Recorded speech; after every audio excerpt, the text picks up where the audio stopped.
Shalom, back with part 3. All right, 2 Thessalonians 2. Let's continue. I believe we're at verse 5. Remember ye not when I was yet with you and I told you these things. And now ye know what withholdeth, that he might be revealed in his time. And he's being revealed right now. Okay? Every day, every which way. Okay? Of who he is.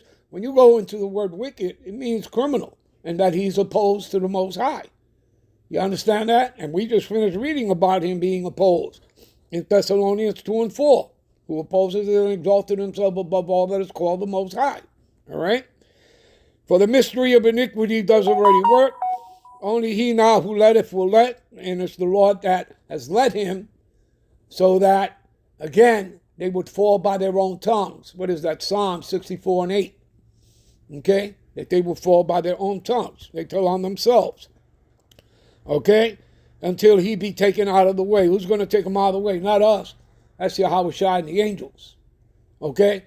First using the nations, Russia, Iran, China, Pakistan, everybody that has ICBM capability, Korea. Okay? And they're going to use those nations to take out. The two targets are America, Babylon the Great, and the corporate state of Israel. They shall be made desolations. This comes through what? Armageddon, World War III. You understand? And we're in that. We're in the midst of World War III. And then Yahweh Shai is going to show up with the angels, and then they're going to turn around and try to take him out, but he's going to subdue them. They're all going into subjection. Your elites will be in their bunkers. We're going to go eventually in there and get them. This is after we get the new bodies, and we come back down. We're going to get them out of their cubby holes, and they're going into chains. You understand? They're going to be the first fruits of captivity. This is all in your scriptures, people. All right? So then shall that wicked be revealed, whom the Lord shall consume with the spirit of his mouth. The spirit of his mouth are his prophets. Again, let's go back to Luke. Give me a minute. All right, let's pick it up here at verse 69. We already read 68. Blessed be the Lord God of Israel, for he visited and redeemed his people, right? So he had raised up a horn meaning power of salvation. For who? For us. Not all 18 nations. It's not for Esau, Edom, the self-proclaimed white man, or any of the other 16.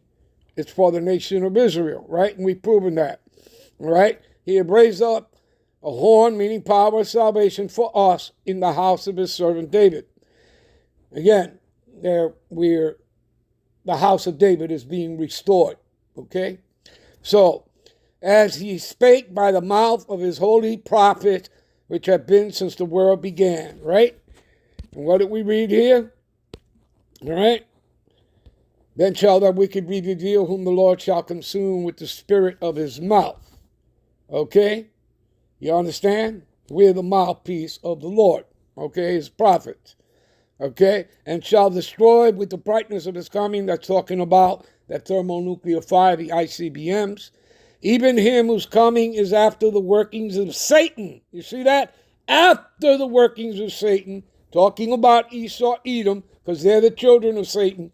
In other words, he's the human counterpart to the spiritual entity Satan, with all power, signs, and lying wonders. Okay? And what are those lying wonders? Give me a minute. Lying wonders. Pseudos. Strong's G 5579. Pseudos. Pseudos. Right. It's all falsehood. See, you're living in a world of a lie.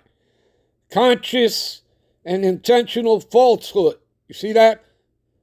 A perverse, impetus, deceitful precepts. Okay, do you understand? Give me a minute. All right, you know what? We're going to end this here, and we'll be right back with part 4 to close out. So long.